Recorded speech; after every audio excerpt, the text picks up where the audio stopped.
it might be Lonnie Chisenhall because he was really the only, offensive spark plug yesterday. Yeah. We need somebody on offense to pick up this team and maybe carry it over a few games or so just to take some of the pressure off the pitchers, because I'm sure the pitchers feel like they have to be just about perfect out there. Look at that weekend. We brought it up yesterday. When you're winning 2-run, 1-run games like that, low-scoring games, that's great that you came out with the sweep, but you could have gave yourself a little more breathing room. And Lonnie, too, hopefully what we're seeing, you mentioned him being pretty much all of the offense yesterday. He was it.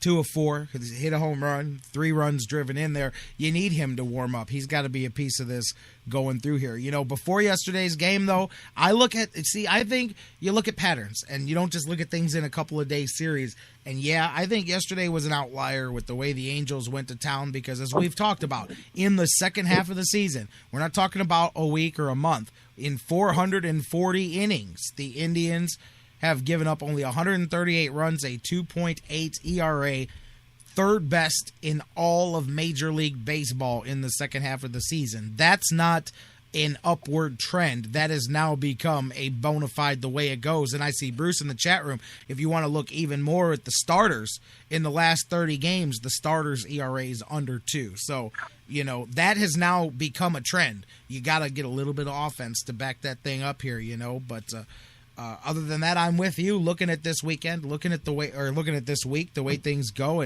and your last big extended homestand here. Obviously, by the time you come back home for the final stretch of the season, those last 6 games, you'll know exactly where you're at. You're either coming down the hunt into it, or you're out of it by that time.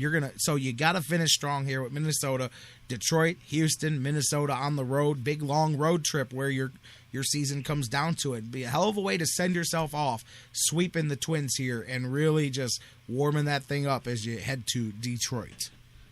Well, fortunately, the Indians have the right manager in charge and the right mindset to do this. And they also even have a little bit of a track record. They can say, look, we did it last year. We got ourselves in a position, we got hot at the right time, and we do it. So the Indians know that they can actually do this. If they play well, solid fundamental baseball, which hasn't always been the case, especially on defense. But, if they can, it's there for the taking. I know they're not in first place, but they've got enough patsies lined up that they could get hot again. And it's just amazing some of the guys who've done it. I mean, at the beginning of the year, to imagine that Carlos Carrasco and TJ House, who was just not even on the radar in spring training, of the starting rotation, because, in the offseason, we were all bemoaning the fact that Cashmere was gone. And then, of course, Justin Masterson might have been gone. And losing those 3 capable starters from most of last year, having them be completely gone, and to have the pitching be this dominant, it gives you, it gives you a boost. It shows you the team, especially the way the bullpen has held up, that, this team doesn't necessarily have to score a lot of runs to win games, and that they could, keep it close. And although it'd be better if the offense was scoring maybe 7 or 8 runs every once in a while. But it shows you that despite all the upheaval and all the somewhat mediocre baseball that we've seen this year, the Indians could realistically make a run at the end, and that's very exciting.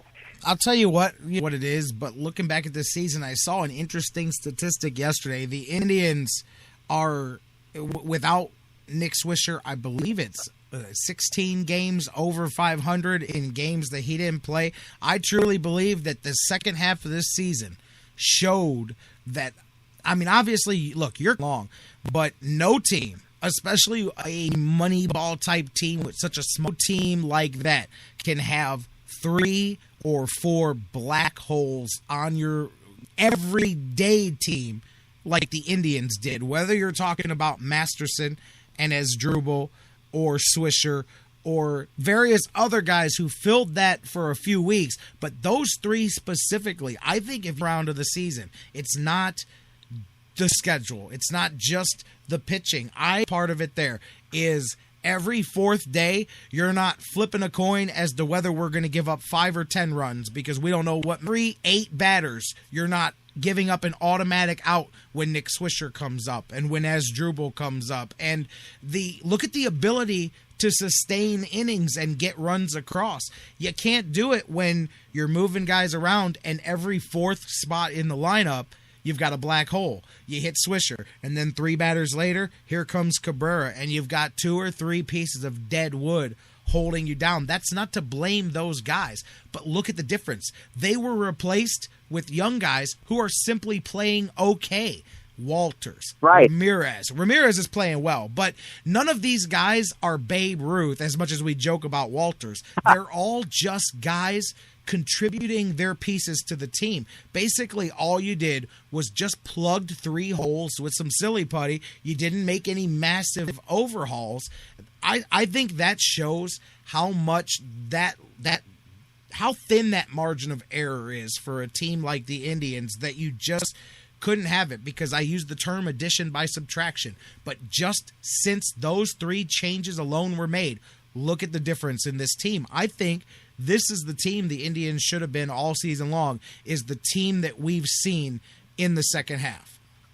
Right, and it is really amazing considering what this team looked like at the beginning of the year and how we said, look, this team doesn't have any major offensive superstars, so it's like all hands on deck. We need everybody to kind of contribute, but you had several people who really didn't contribute, to the point where it was like you're just pretty much saying, essentially, addition by subtraction.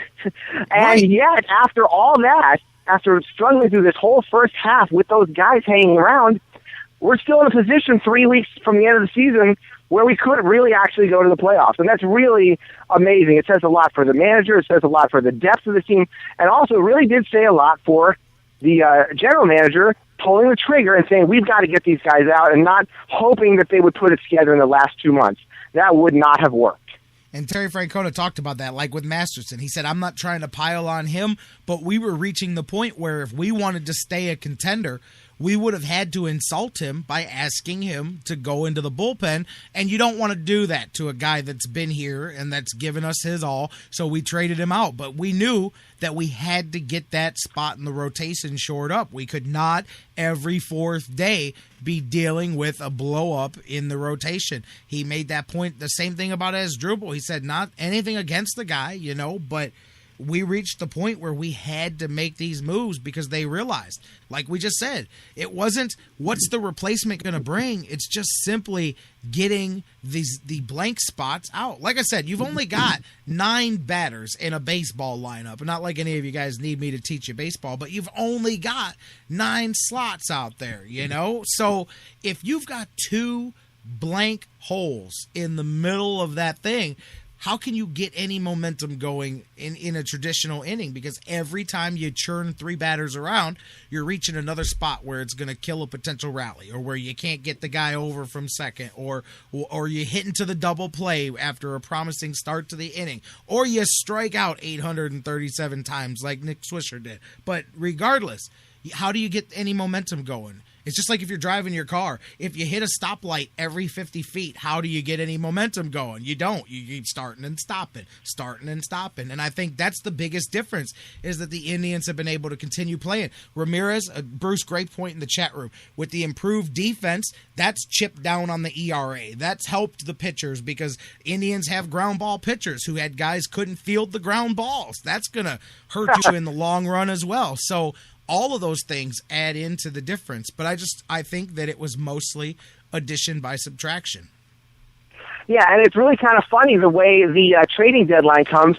Usually, a team that doesn't bring in some, big names or try to make a big trade at the trading deadline is like, well, they kind of gave up. But no, the Indians made what looked like a giving up type of trade, a couple of trades where you got rid of your main sort of star potential guys and brought in younger guys, but that wasn't giving up. It was actually trying to make a trade for the stretch by getting rid of people. And they did it with 2 people. It's really totally backwards with the way the trading deadline is supposed to work, but yet so far it's actually worked.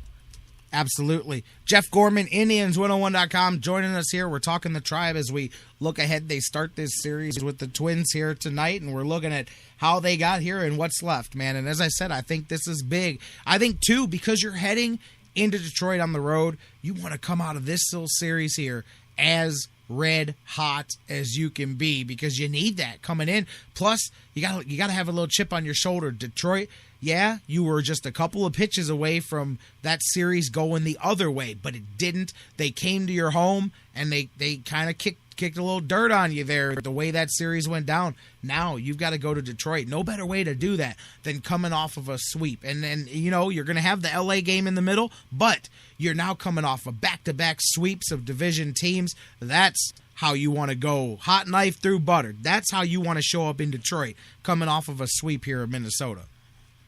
And the good news is the Tigers are going to be coming off a tough series against the Royals.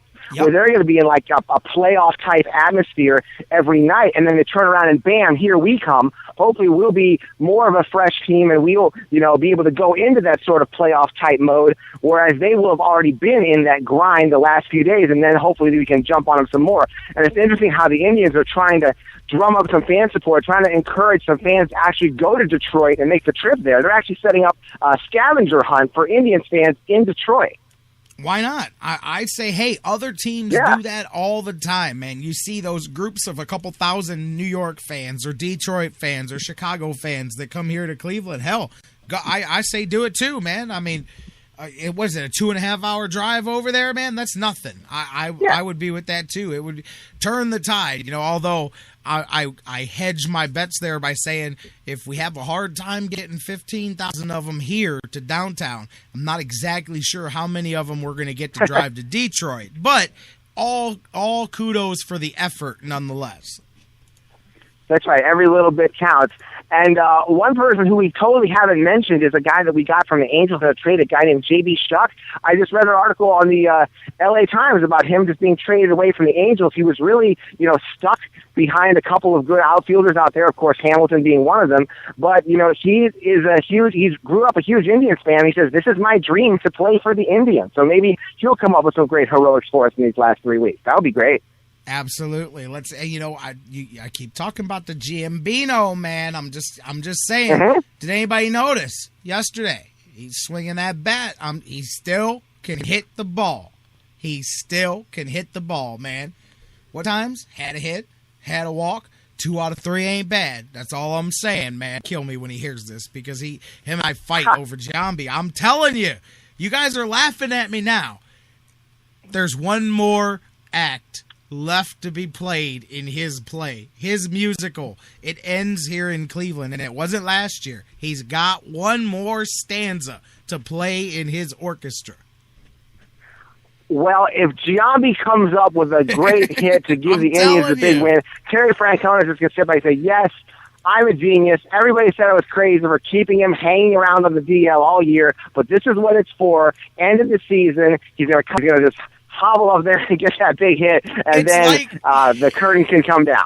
It's Kirk Gibson, baby, in 88 with the Dodgers, man. He's got one more left in him. They made the call. I told you guys weeks ago.